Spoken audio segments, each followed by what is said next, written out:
Assalamualaikum warahmatullahi taala wabarakatuh. Bismillahirrahmanirrahim. Alhamdulillahi rabbil alamin wa bihi nasta'in fi umurid dunya waddin. Wassalatu wassalamu ala asyrafil anbiya'i wal mursalin ala alihi wa sahbihi ajma'in. Qala al-musannifu rahimahullahu ta'ala wa nafa'ana bi'ulmihi fid dharain amin. Alhamdulillah, segala puji-pujian kita panjatkan kepada Allah Subhanahu wa taala. Dengan rahmatnya dan nikmatnya kita masih lagi ruang untuk hadir ke masjid kita ni. Mudah-mudahan dengan kehadiran kita sentiasa diberkati oleh Allah Subhanahu wa taala. Salawat dan salam tidak lupa kepada junjungan Nabi besar Muhammad sallallahu alaihi wasallam yang memimpin umat daripada jahiliyah kegelapan kepada nur Islam yang bercahaya gemerlapang. Juga tidak ketinggalan kepada para sahabat, para nabi dan tabi'in ila yaumiddin gemerlapang. Juga tidak ketinggalan kepada para sahabat, para nabi 10 Muharram dan tabi'in ila yaumiddin gemerlapang. 10 Muharram di antara juga tidak ketinggalan hari-hari yang bersejarah dan di antara hari-hari yang ada kelebihan. Kita disunnahkan berpuasa 10 Muharram. Mengikut hadis, kita akan diampuni oleh Allah Subhanahu wa taala setahun dosa-dosa yang telah lepas. Dosa-dosa yang telah lalu diampunkan pada kita yang berpuasa di 10 Muharram. Kerana banyak kelebihan-kelebihan dan peristiwa-peristiwa yang bersejarah. Untuk menyalahi ataupun berlainan dengan orang-orang Yahudi, kerana orang Yahudi pun telah berpuasa, kita disuruh pula tambah lagi puasa 9 Muharram hari ini. Ataupun orang tak ada hari ini, dia boleh puasa di 11 Muharram. Artinya 2 hari. 2 hari, iaitu 10 dengan 11 ataupun 9 dengan 10. Itu Nabi kata mukhalifan lil Yahud. Menyalahi puasa-puasa orang Yahudi. Kerana mereka pun juga ikut berpuasa pada hari 10 Muharram. Dan Syiah pun ikut berpuasa di 10 Muharram. Kerana masing-masing ada peristiwa bersejarah bagi tiap-tiap pahaman agama. Malam ni kita masuk pula kepada pengajian hadis kita, iaitu muka surat 54. Muka surat 54.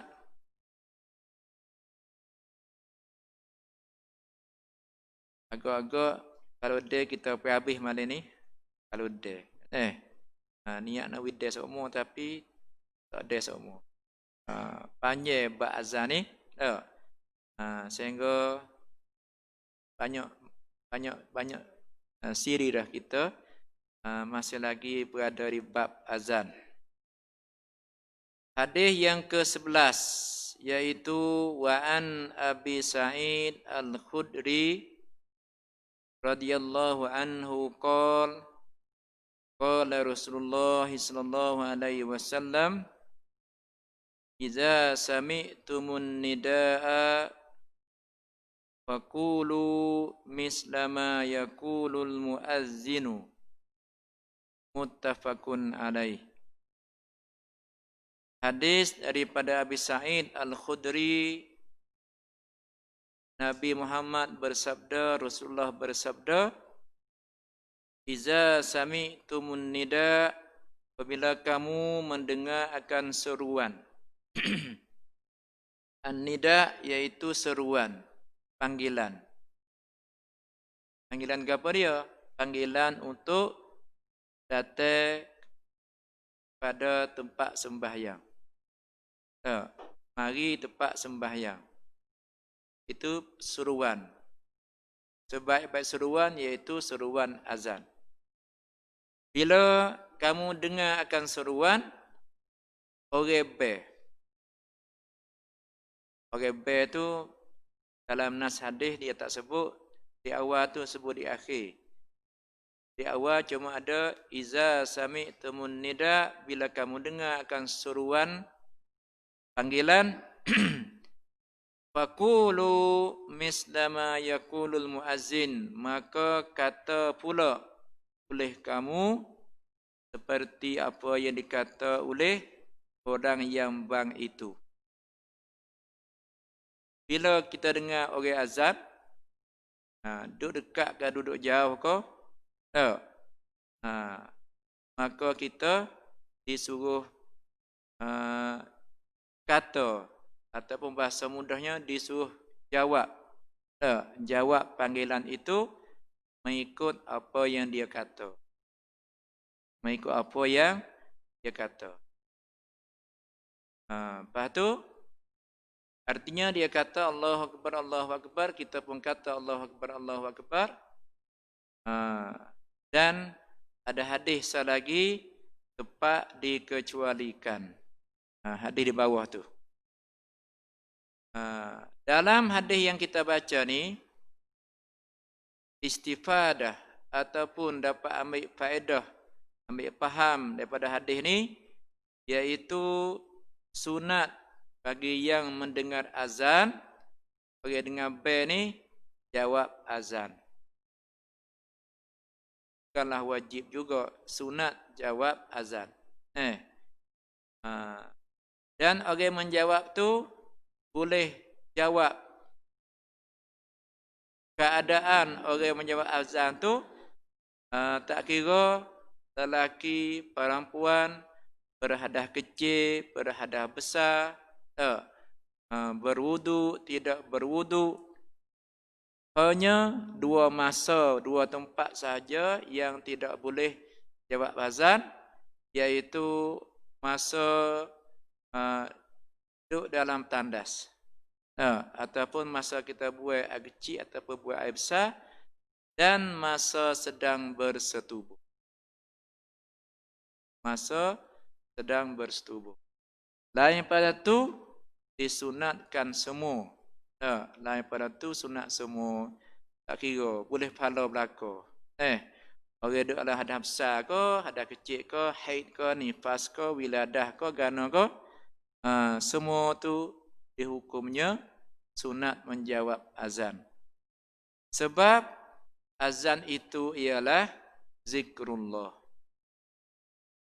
Zikir. Zikir iaitu mengingati Allah Subhanahu wa taala. Sebab tu disunatkan dan dibolehkan. Disunatkan dan dibolehkan. Kemudian pertanyaan barunya, azan radio. Azan radio, azan TV. Apa hukum menjawabnya? Kebanyakan ulama kata, kalaulah azan TV itu orang betul tak? Ada ke orang tak betul? Maksud orang betul ni bukan CD, bukan rakaman. Tu orang tak betul kita kira dah. Contohnya di radio tu dah. Sekarang masuklah waktu asar di kawasan Kelantan, Kota Baru dan yang sewaktu dengannya, contoh dah. Jumpa ke? Itu kalau hak rakaman tidak sunat menjawab. Kalau hak orang, maka juga sunat menjawab. Macam kita buka UBC dah. Kita buka Mekah contohnya. Mau kita ada channel Mekah dengan semayang maghrib sebelah bentar lagi. Dengar subuh pukul 10 pagi. Dengar zuhur pukul 5.30 petang. Mekah dah. Itu disunat jawab juga. Sebab orang di Mekah Masjid Haram tu iaitu orang sungguh. Bukan dia rakaman. Bukan dia hak pasal keset dak. Okay, betul. Jadi supalah kita dengan kampung kita lah. Di kampung kita ni orang zuhur. Kita sunat menjawab orang biasa sebab kita secara manual dak. Secara orang betul, bukan kasih apa dia dak. Itu maksud hadis yang ke-11. Artinya kita lepas tu orang yang tak jawab tidak jawab berdosa ke? Tidak berdosa. Tidak berdosa. Dan kalau bercakap masa azan pun juga tidak berdosa. Jadi bukan kata kesalahan besar orang yang tidak menjawab azan. Semuanya orang panggil kalau bahasa mudah ke tidak ada akhlak yalah. Orang kita geger tidak ada akhlak orang panggil. Sebab tu masa kita hadir Jumaat kita disuruh hormati azan. Kita pergi sapa ke masjid. Orang tu nak berpertamu. Kita masuklah ke masjid. Bobo nak semaya sunat tahiyatul masjid. Orang maka kita utamakan dengar dulu suara dan jawab dulu azan. Lepas tu barulah kita start semaya sunat tahiyat masjid. Tidak sesuai dah. Tak comel kalau kita berebut dengan orang baik. Orang baik Allah Akbar, apa kita pun Allah Akbar akad semaya. Tak. Sunat tahiyat masjid. Utamakan baik lagi pada tahiyat masjid. Tunggu dulu dah. Sebab tu kita tengok apa dia tu duk cacah tak semaya-semaya. Dia menghormati azan.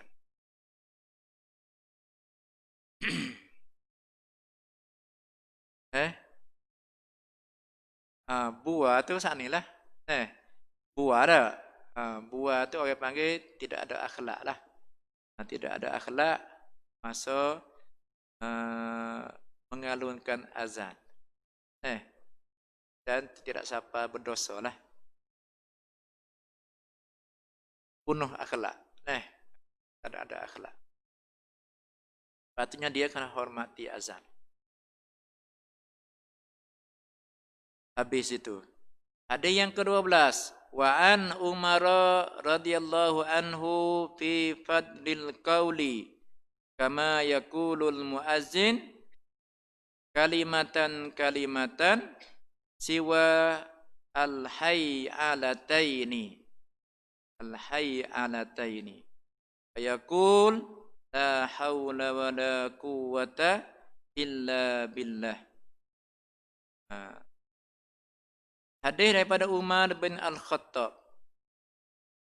Artinya daripada Umar radhiyallahu anhu pada sebaik-baik perkataan bagaimana mengata orang yang mengata orang yang bang satu-satu kalimah selain daripada hayya 'alas salah hayya 'alal falah. Maka mengatalah ia akan la haula wa la quwwata illa billah. Ini sambungan pada hadis yang ke-11. Jadi hadis sebelah tadi dia waya kita kata kita jawab ikut tuke be kata. Ha. Mari hadis yang ke-12 ni waktu juga ikut kalimah-kalimah, ikut satu-satu. Kemudian di hayya alatain. Apa hayya alatain? Yaitu hayya 'alas shalah, hayya 'alal falah. Itu panggil hayya alataini. Bahasa Arab juga tu, bahasa Arab ringkas. Bahasa Arab ringkas. Untuk dua lafaz tu, yaitu lafaz hayya 'alas shalah, lafaz hayya 'alal falah dijadikan satu perkataan berbunyinya hay alataini. Mungkin kita tak pernah dengar tak? Jaga bunyi gini tak? Hay alataini, iaitu hay alas-salah, hay al-falah. Bila sampai situ, iaitu kita ni tukar daripada ikut yang dikata oleh tukar azan dengan kata la haula wala quwata illa billah. Apa dia la haula wala quwata? Tidak ada daya dan tidak ada kekuatan. La haula itu tidak ada daya, wala quwata dan tidak ada kekuatan illa bi masyiatillah, melainkan dengan kehendak Allah Taala. Kita ni boleh pergi ke kodok masjid ni. Boleh pergi kau tak boleh pergi ke masjid. Itu atas kekuatan yang Allah Taala beri kita. Juga la haula wala quwata ni bermaksud tidak ada daya untuk menolak kejahatan dan tidak ada daya untuk melepaskan segala bencana gapo-gapo illa biiznillah, melainkan dengan izin Allah. Melainkan dengan izin Allah. Dan selagi artinya dia juga la haula wala quwata ni iaitu tidak boleh lepas daripada segala musibah, segala maksiat, segala benda-benda mungkar yang mari itu, melainkan dengan lindungan yang dilindungi oleh Allah Subhanahu wa taala. Artinya pokok mana pun kita ni bergantung kepada Allah Subhanahu wa taala. Kalau gitu orang tak mari sembahyang masjid itu Tuhan tak gerak dia tak? Kita hamba ni tak boleh jawab gitu. Kita hamba ni tak boleh begitu. Kerana mu tak pergi masjid, Tuhan tak gerak. Tuhan tidak tak beri kekuatan. Kau nak pergi masjid, mari rasa gitulah, rasa ginilah. Nak jatuh asmaya lah, kecing pun nak dedah lah, macam-macam tak?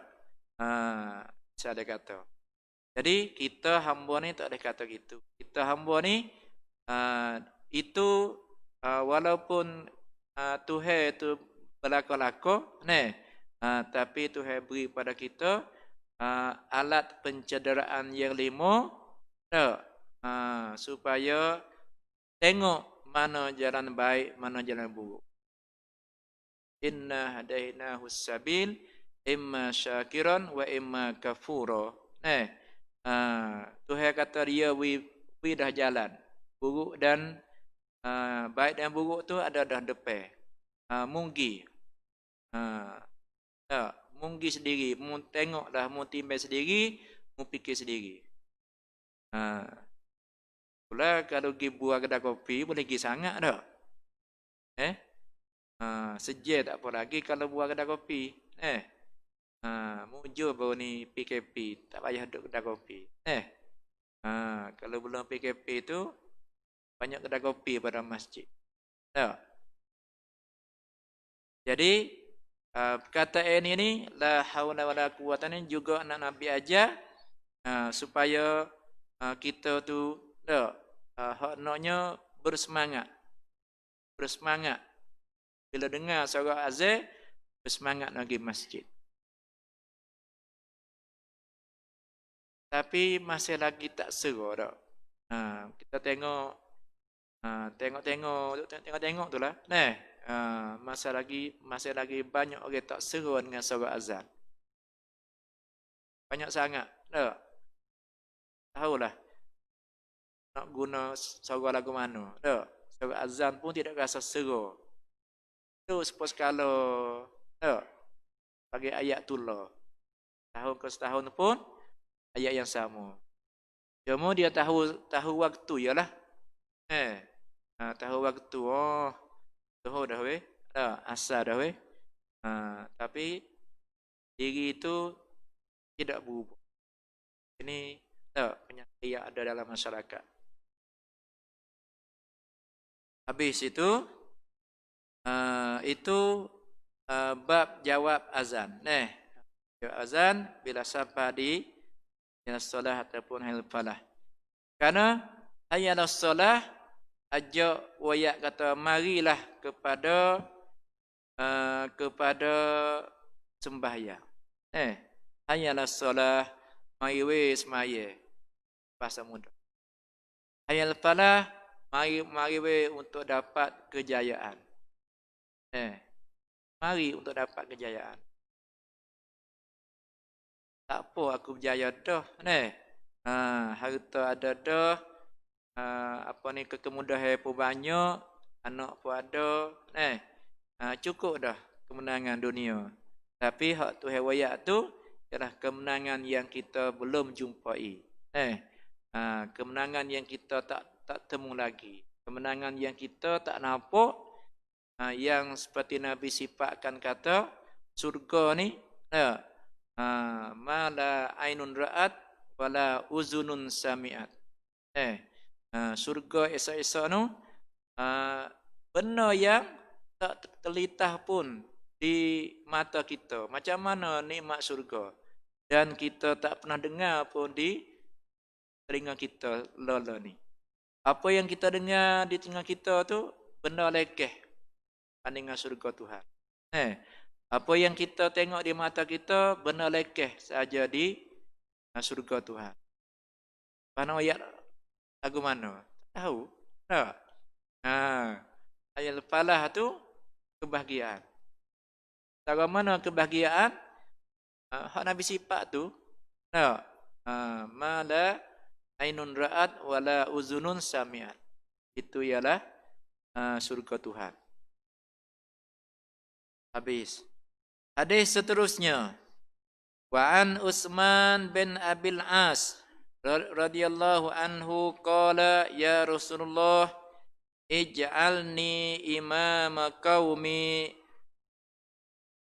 faqala anta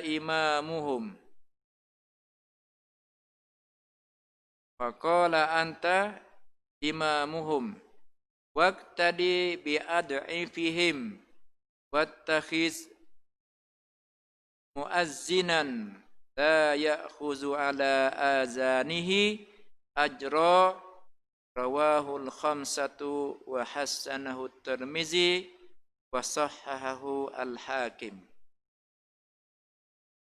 Hak belakang tu hak kata rawahu khamsah ke apa tu dak? Wa hassanahu wa sahhahu tu itu orang hak tahunya iaitu orang mengaji hadis. Mengapa letak situ wahasanahu, mengapa letak situ wasahahu. Kita untuk nak mengaji ni kita tengok matan sahaja. Tengok mata tu. Kalau nak mengaji siapa tu gana ustaz tak pernah wayak rawahul khamsah wahasanahu tu itu bab pengajian istilah ilmu hadis.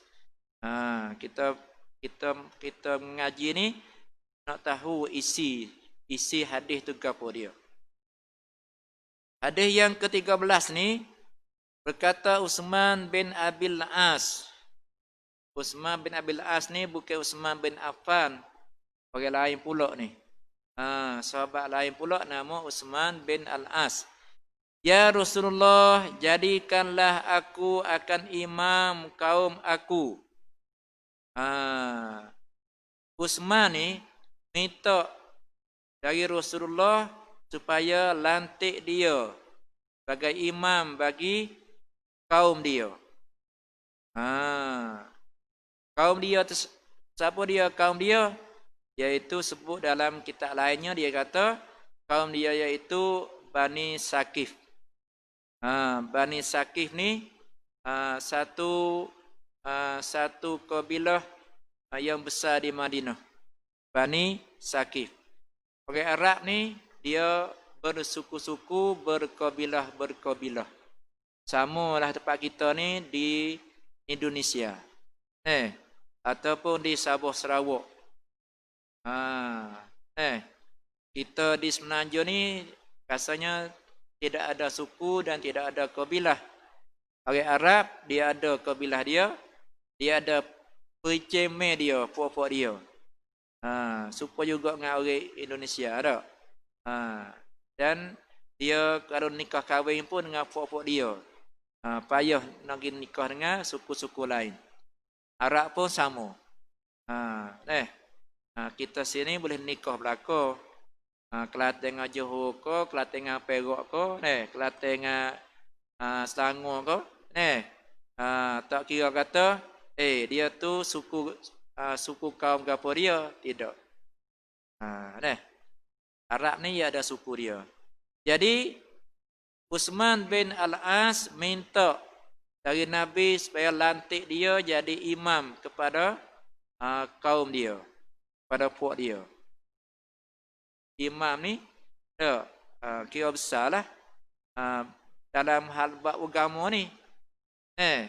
Imam adalah andreba yang utama dalam bab agama. Kalau kira dalam masyarakat tu ambil pada beranak sebagai hamba Allah, beranak tu tak imeh hadah. Tak imeh esok nak ajak pergi cukur dah. Tak imeh dah tu kerja tak imeh. Daripada beranak sampai pada mati. Kerja itu imeh. Sampailah seorang makmum tu masuk kubur. Tu kerja itu imeh tu. Kali itu bila lah Utsman bin Al-As minta nak jadi imam daripada kaum dia, maka berkata Rasulullah, engkaulah imam mereka. Nabi kata, ya, kamulah imam mereka, wahai Utsman bin Abil As. Tak apalah, mau jadi imam mereka. Dan jadi ikutanlah engkau dengan orang-orang yang lemah daripada mereka. Kau pun menjadi ikutan. Artinya, kamu sebagai imam kena tengok orang-orang yang lemah daripada makmum-makmum kamu. Kena tengok kata makmum-makmum yang lemah. Terutamanya, dia nak sininya iaitu waktu menunaikan semaya. Maksud orang lemah ni iaitu orang yang ada keuzuran. Dia mari semaya tapi dia ada keuzuran. Apa antara keuzuran? Antara keuzuran setengah-setengah makmum ada baca lambat. Ada setengah-setengah makmum dia tak boleh berdiri lama. Ada setengah makmum kalau subuh dia ni lorak semua. Ada. Itu kena raknya belaka tu. Kena raknya belaka.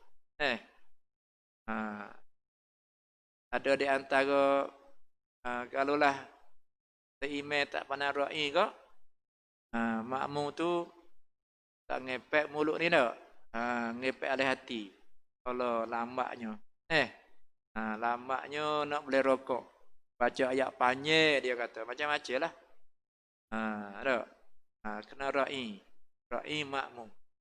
Ra'i yang lemah-lemah mereka dia kata. Lepas tu ra'i kan orang-orang yang lemah daripada mereka dan ambillah akan tukang bank, tidak mengambil atas banknya akan upah. Tidak ambil akan tukang bank itu mengupah. Boleh ambil upah tukang bank. Dan tak boleh ambil email pun tak boleh ambil upah juga. Mengikut pada hadis ni. Lepas tu dalam hal ambil upah ni, lah ni orang ambil upah belaka. Ada pecing pula dah tak email. Pak kita ni dak. Rasmi pula. Ada berapa-berapa G ni. Ada kira pula gitu. Lah mana dengan hadis ni? Hadis ni banyak. Banyak bukan hadis ni. Hadis tu hadis ni. Banyak pula. Jadi yang diambil istinbat oleh orang-orang sekarang, negeri-negeri, negara-negara sekarang, bukan kita Malaysia saja dak yang meletakkan upah ni. Dan dia tak panggil upah, sebenarnya dia panggil allowance. Allowance kepada muazzin, kepada Bilal, allowance kepada imam. Kalau nak kira upah, tak berapa comel. Sebab tu dia panggil allowance. Jadi mazhab pada kebanyakannya berselisih pendapat di antara boleh dengan tak boleh. Kita baca sikitlah. Insya dah ni tak? Tak habis juga lah hadis kita mana ni. Jadi kita baca hak kita. Hak amal pada tempat kita. Kata dia menurut pendapat yang paling sahih di sisi mazhab Imam Syafi'i, imam boleh memberinya upah yang diambil dari Baitul Mal, dari hartanya sendiri, dari individu penduduk kampung atau dari selain mereka. Ataupun dari selain mereka. Itu pendapat sahih daripada Imam Syafi'i. Boleh ambil upah, boleh ambil allowance untuk menguruskan hak-hak masjid ni. Imam ke, bila ke, semua boleh ambil allowance. Sebab ini sesuai lah dengan zaman sekarang. Kerana sekarang bukan orang banyak, bukan orang banyak tak pandai azan. Banyak orang pandai azan ni. Banyak orang boleh jadi imam. Tapi sibuk dengan kerja lain yang lebih kuat. Maka pakat tak usah belaka lah duduk tunggu masjid. Nak pergi kerja. Itu bahasa mudah. Jadi supaya lazim dan tetap di masjid itu, kita letakkan allowance yang tertentu. Dan dalam tafsir Wahbah Zuhaili, ada orang mengajar Quran juga buat zaman sekarang ni boleh ambil upah. Orang mengajar Quran. Kerana tak ada orang nak mengajar. Bukan banyak orang tak pandai belaka, tapi bila tak ada upah, allowance tak ada, sejam mengajar, 2 jam mengajar, peluang nak cari makan lagu mana? Maka cara nak supaya boleh makan, sebagai satu mata pencarian, semua orang kerja agama di sini pada umumnya boleh dia terima upahan dan allowance. Itu dan mazhab Maliki pun berat pada boleh ambil upah. Mazhab Hambali pun berat juga boleh ambil upah. Hanafi itu tak berapa nak. Mazhab Hanafi itu tak berapa nak ambil upah benda-benda gini. Tapi kalau lah Indonesia, masjid besar sahaja hak ada elang. Masjid kampung sepuh kita ni tidak ada upah. Tidak ada upah yang gapo-gapo. Tapi maju dan boleh hidup sepatutnya. Karena cara kehidupan di Indonesia tu masih lagi rendah pada kehidupan kita sini. Habis, apa rasa cukuplah dulu untuk malam ni. Dan kita ada lagi satu malam. Dalam hal bab azan ni. Habis dah. Allahu a'lam bissawab. Bismillahirrahmanirrahim.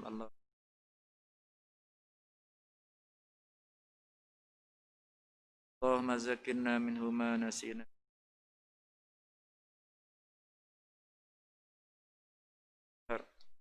Rabbana atina fid dunya hasanah.